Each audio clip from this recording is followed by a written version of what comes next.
What's up everyone, my name is Chris. This is my 2010 Toyota Tundra with 230,000 miles on 37s with a mild lift, and I daily drive it with kids and car seats and everything in between. So follow along for this little review talking about how it's been living with a 200,000 mile plus truck on 37s. Okay, so let's talk through a couple points of why I bought this truck. So this truck is a 2010 Toyota Tundra 4-wheel drive with a 5.7 liter V8.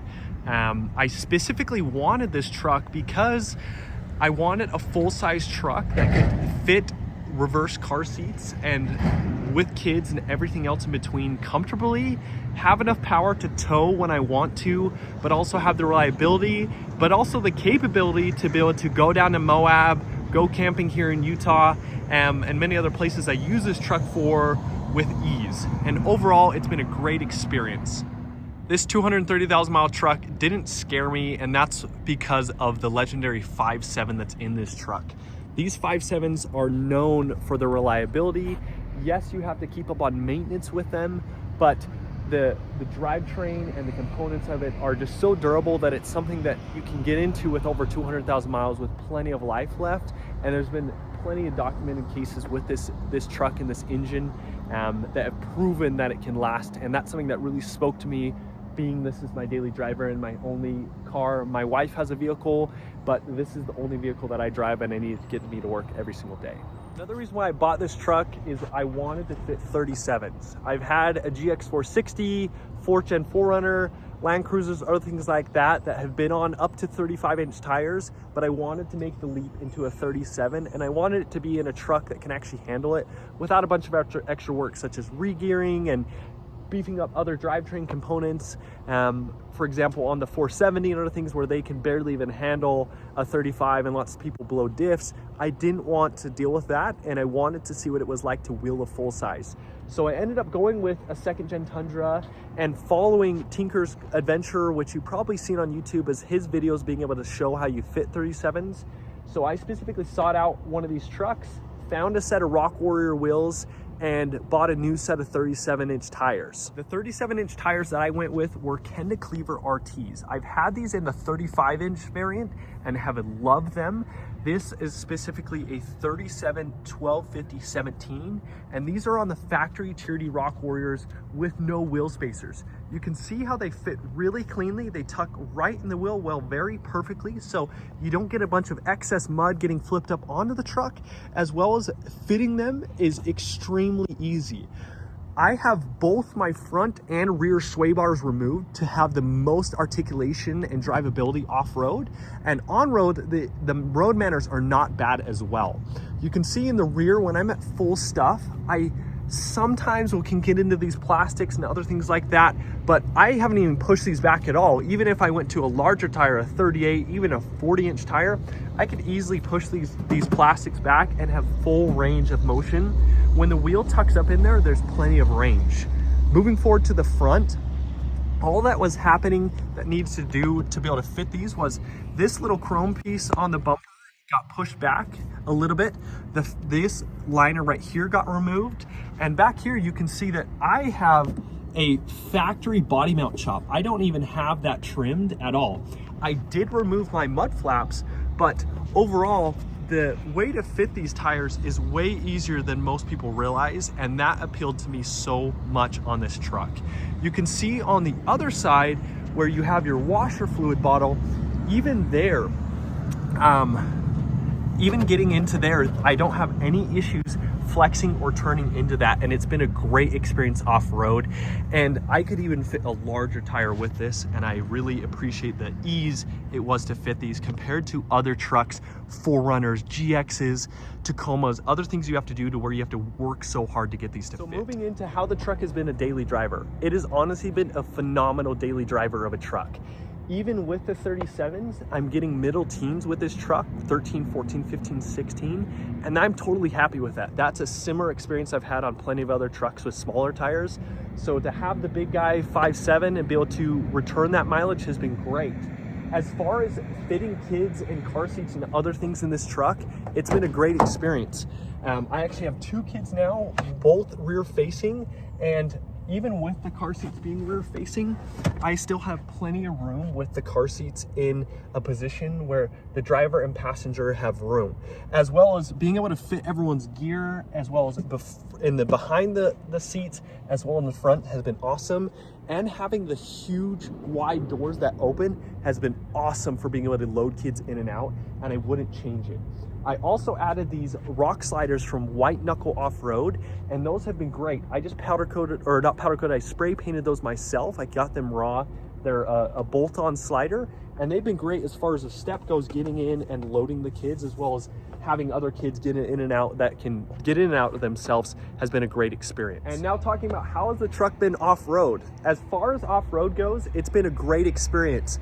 I took this down to Moab last year and plan to take it down here next month in April, and had a great experience. I hung with all the other trucks that we were with, built 4Runners, Tacomas, Land Cruisers, a Jeep on 37s, and this thing performed flawlessly. This has the older style Generation A-Track, which is a little bit slower to respond when you are in those limited situations. But with the wheelbase and other features of this truck, it performed well. There were situations that were new to me of coming over obstacles, waiting for my back wheels to grab, were a little different of experience, and I had to change how I drove the truck. But having the rock sliders for that was game changer and almost a requirement. And I wouldn't take this truck on any of those serious off-road trails like Hell's Revenge and, Flatiron Mesa and these others without having rock sliders on this truck. So overall, it's been a great experience, and how it performed was awesome. As far as reliability on this truck has never left me stranded or given me any problems, up to small little things that I'm having to address at this point.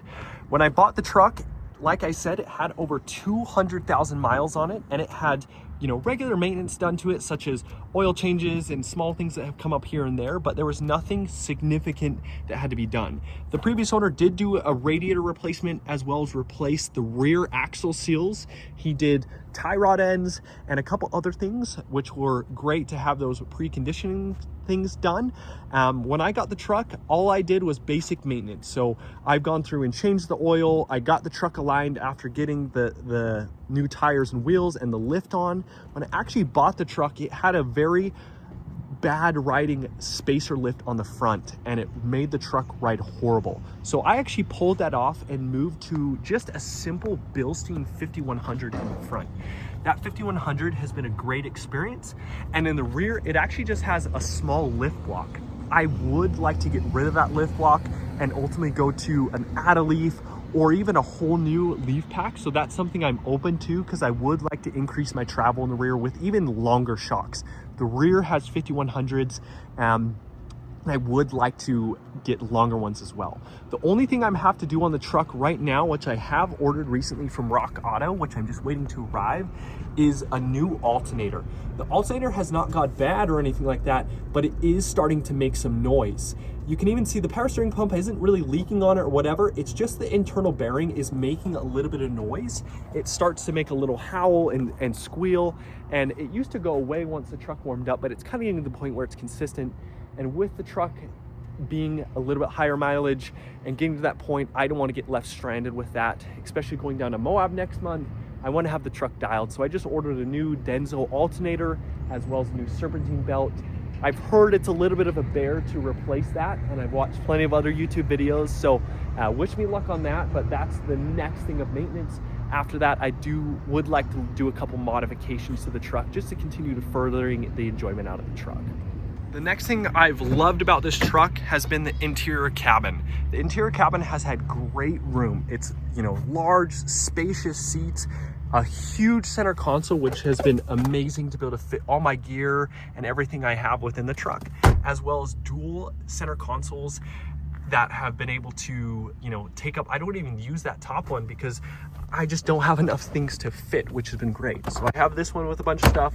This one is completely open. And then I've also had a bunch of storage that I've used behind this rear seat. That has been a great addition to being able to utilize more space. So I keep my recovery gear. I have all my tools back there. I have some coolant and oil just in case that have been great to keep back there. And that's been actually a huge benefit to the truck. As well with the truck has been just the huge knobs and The controls for everything else have been so easy to use, and I've loved that.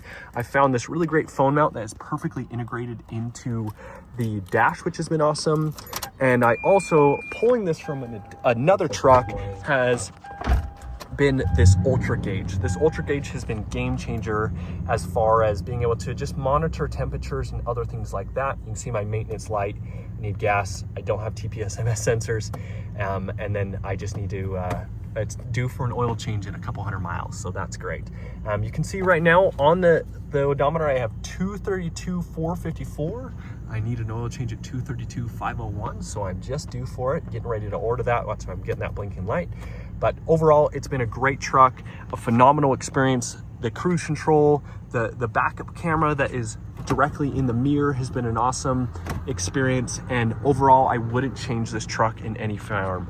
I would like to eventually get a double DIN Apple CarPlay, one of the nice ones, but honestly, using this little aux cord, plugging my phone in right here has been a great experience. And the sound system, even though it's the base sound system, not the upgraded JBL, has been a great experience in this truck. Talking about maybe some of the things I didn't enjoy, was of course, you know, purchasing new tires. Buying 37s has been expensive compared to other tires, but actually these tires on here were not bad. I bought these actually from Walmart. That was the cheapest place I was able to find these 37s. And for all four, it was just over 1,500 bucks, 1,500 bucks and some change. I took it to a local tire shop, had them mount and balance. They had no issues mounting and balancing them, and it was a great experience. I found these TRD Rock Warriors on a Facebook marketplace group of another Tundra owner who was getting rid of them and putting on a set of methods. And I was able to snag them for right around $1,200. I was able to sell my other set of wheels and tires for $600, and so came out with only a $600 additional cost for these wheels and tires. He had painted the outer ring on these wheels to a black, dark gunmetal gray, which I didn't like. I wanted to bring back the old silver polish to be able to match the chrome bumpers and the chrome on the truck, which I actually like. And that was a very simple process, just doing some stripping of the truck. As far as other things that go on the truck that have been annoying, obviously you got to get used to be parking one of these big trucks because it's a different experience compared to a small 4Gen 4Runner or a GX460 or other things like that. So that has been a transition. But for the most part, with this truck having parking sensors, the backup camera, and the other features, it's been a great experience. Okay, so looking at this truck in closing, you know, would I do this again? 1000%. This is actually one of my most favorite vehicles I've ever had. It's a very simple build I've done so far. I have future plans of doing a hard-mounted air compressor. Would love to do a high clearance rear bumper as well as a front bumper as well, and that's on the future plans list. But for right now, the truck is totally meeting my needs. Overall, it's been a great experience. Miles per gallon has not been as bad as I thought, and the reliability has been awesome. So overall, it's been a fantastic experience, and I would totally recommend, if you're looking at one of these second-gen Tundras with this body style, I would say go for it, and feel free to put 37s. The power loss has not been crazy. I don't feel like I need to do a re-gear, and there's no reason to do a re-gear unless, in my opinion, unless you're going to a bigger tire such as a 39, 40-inch tire, which I've seen, but some guys even then still keep on the same size gearing within their differentials. So overall, it's been a great experience. I would highly recommend, and feel free to let me know if you guys have any questions or concerns or anything in the comments. I'm happy to address them. I'm looking forward to making a couple more videos coming out this year of showing me actually wheeling the truck in Moab, as well as a couple more experience of upgrades and other things I have. So thanks for following along. Hope you have a great day, and we'll talk to you later.